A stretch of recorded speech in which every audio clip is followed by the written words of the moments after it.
Inquiry commission के सरबराह justice retired तसद्दुक हुसैन जिलानी कौन है?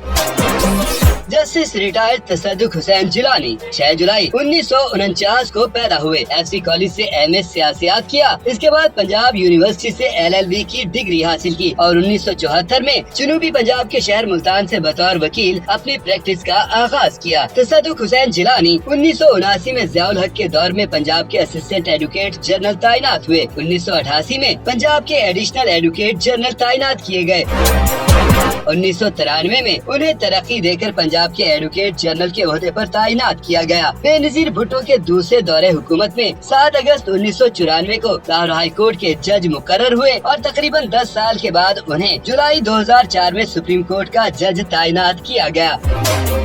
जस्टिस रिटायर्ड तसद्दुक हुसैन जिलानी उस 7 रुकनी बेंच का हिस्सा थे जिसने 3 नवंबर 2007 को इमरजेंसी के मौके पर हुक्म जारी किया था कि आला अदलिया का कोई भी जज पीसीओ के तहत हलफ न उठाए और ब्यूरोक्रेसी फौजी आमर का कोई हुक्म न माने। जस्टिस रिटायर्ड इफ्तिखार मोहम्मद चौधरी की रिटायरमेंट के बाद 12 दिसंबर 2013 को चीफ जस्टिस की हैसियत से हलफ उठाया। बहैसियत चीफ जस्टिस उन्होंने कमोबेश 7 माह खिदमत सरअंजाम दी और 5 जुलाई 2014 को रिटायर्ड हुए।